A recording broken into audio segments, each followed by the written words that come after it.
semuanya, Assalamualaikum warahmatullahi wabarakatuh. Apa kabar semuanya? Semoga kalian dalam keadaan baik, keadaan sehat. Adapun di sini kami akan melakukan kelas edukasi perbincangan online.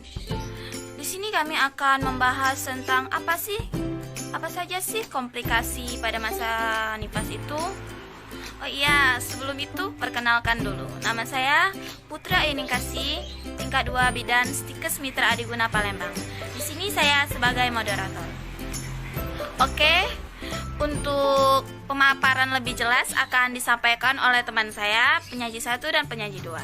Kepada penyaji 1, Indri Kusyani dari tingkat 2 Stikes Mitra Adiguna Palembang, disilakan bergabung.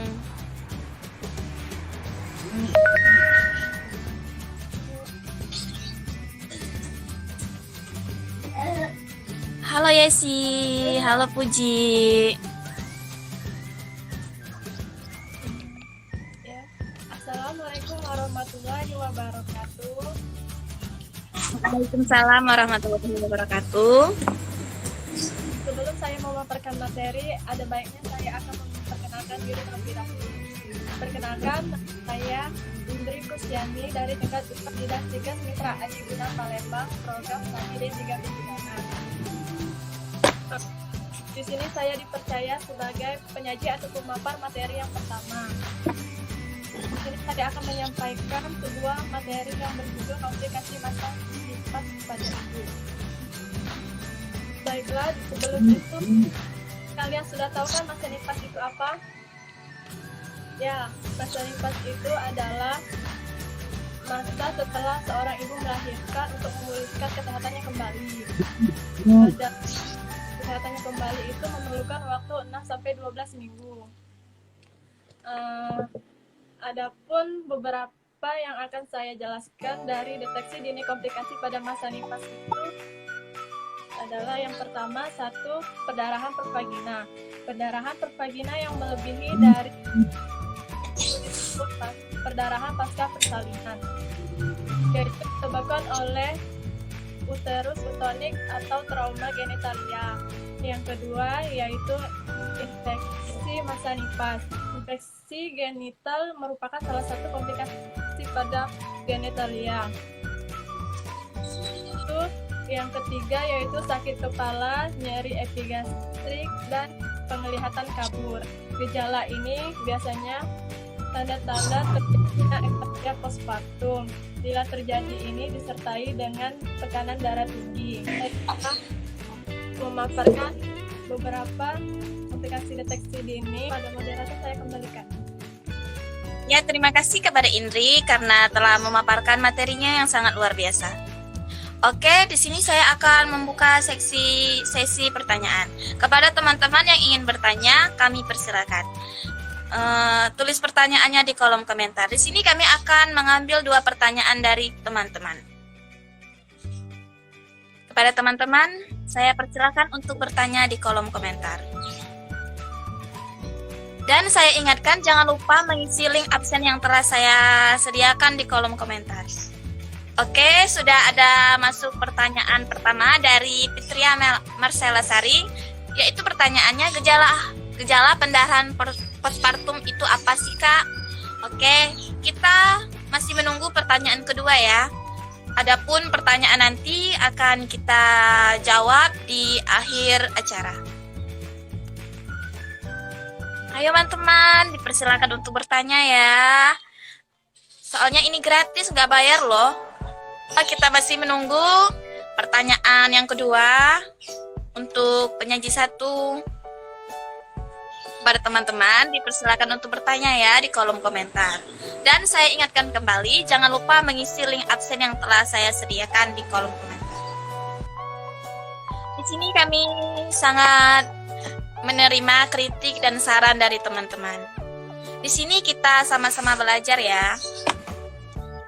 Dan saya ingatkan kembali, jangan lupa mengisi link absen yang telah saya sediakan di kolom komentar. Di sini kami masih mencari pertanyaan yang kedua.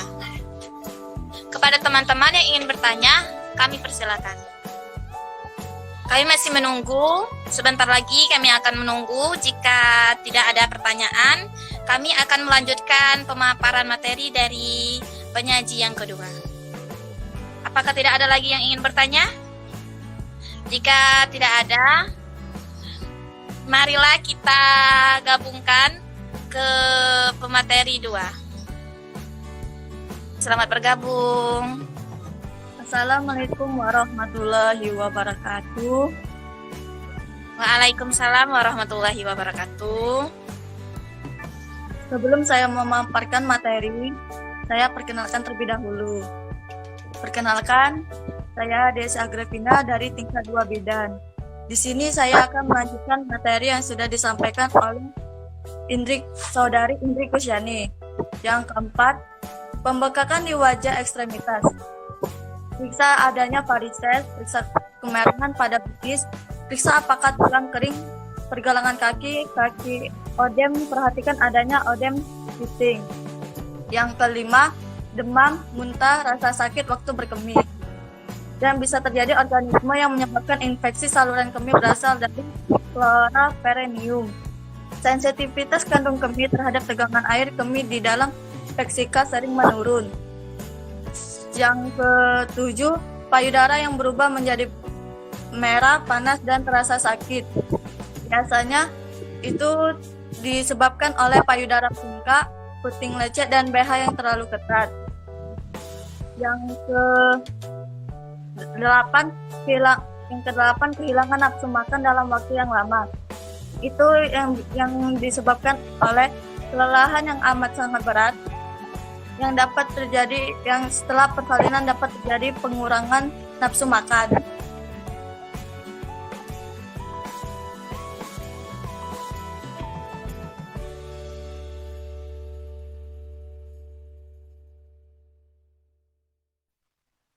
Yang ke-9, rasa sakit, merah lunak, dan pembekakan di kaki. Biasanya terjadi selama masa nifas, terbentuk trombus, sementara pada vena manapun di pelvis yang mengalami dilatasi dan mungkin lebih sering mengatasinya. Yang ke-10, merasa sedih atau tidak mampu mengasuh sendiri bayinya dan dirinya sendiri. Pada minggu-minggu awal setelah persalinan, kurang lebih 1 tahun, biasanya ibu cenderung mengalami perasaan-perasaan yang tidak enak, seperti negatif thinking, merasa sedih. Itu saja yang bisa saya sampaikan. Saya kembalikan kepada moderator. Ya, terima kasih kepada Desi Agripina telah memaparkan materinya yang sangat luar biasa. Di sini kita akan membuka sesi pertanyaan lagi. Kepada teman-teman yang ingin bertanya kepada pemateri yang kedua, saya persilakan untuk bertanya di kolom komentar. Kepada teman-teman, waktu dan tempatnya saya persilakan.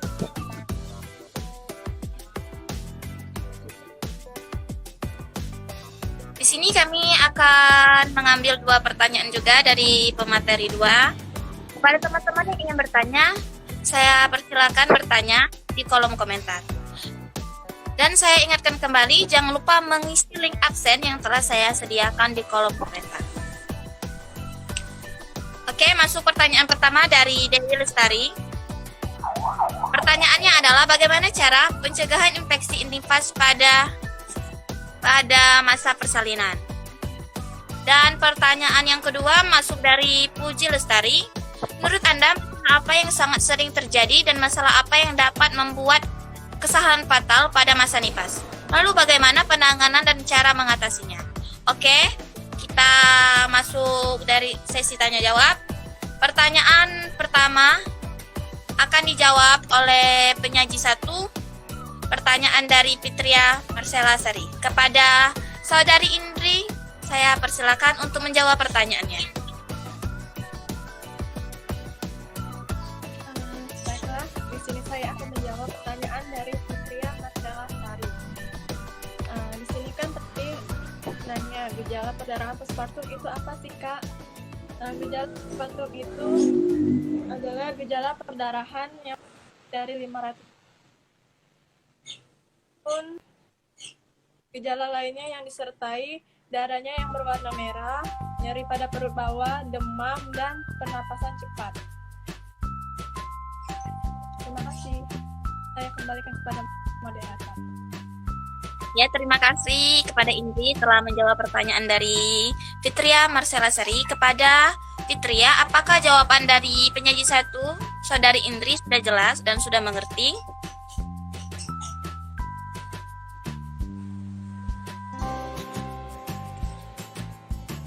Kami menerima kritik dan saran apabila kami ada salah-salah kata. Jika tidak, saya akan kembalikan ke pembicara 2 untuk menjawab pertanyaan dari Puji sama Dewi. Kepada penyaji 2, Desi Agripina, saya persilakan untuk menjawab pertanyaan. Baiklah, saya akan menjawab pertanyaan dari Dewi_Lestari_13. Kak, saya mau tanya bagaimana cara pencegahan infeksi nifas pada saat masa persalinan? Yaitu, hindari pemeriksaan dalam berulang-ulang. Lakukan bila ada indikasi dengan sterilisasi yang baik apabila ketuban telah pecah. Yang kedua, hindari partus terlalu lama dan ketuban pecah lama. Yang ketiga, jagalah sterilitas kamar bersalin dan pakailah masker, alat-alat harus cuci sama. Yang kedua, saya akan menjawab pertanyaan dari Puji LSRR_.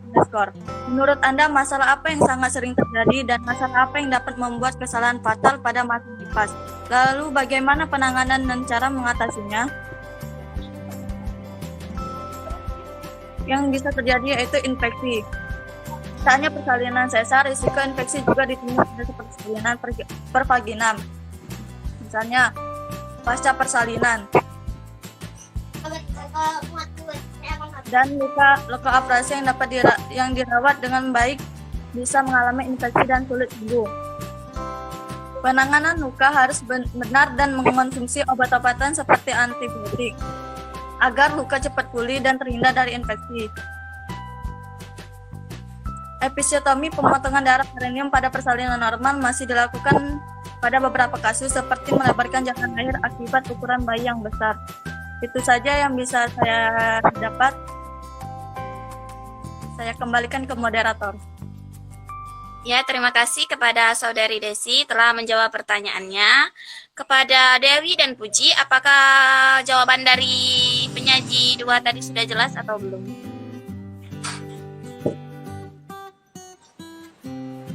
Jika sudah jelas, berakhirlah acara kita. Dapat saya simpulkan dari live kita hari ini bahwa apa saja sih komplikasi pada masa nifas itu? Komplikasinya antara lain yaitu pendarahan pervagina, infeksi, sakit kepala, penglihatan jadi kabur, pembengkakan pada wajah, dan kehilangan nafsu makan, dan yang terakhir bisa menyebabkan payudara bengkak, panas, dan terasa sakit. Oke. Berakhirlah sudah acara kita pada hari ini. Kalau ada sumur di ladang, boleh kita menumpang mandi. Kalau ada umur yang panjang, boleh kita berjumpa lagi. Wassalamualaikum warahmatullahi wabarakatuh. Terima kasih atas partisipasinya.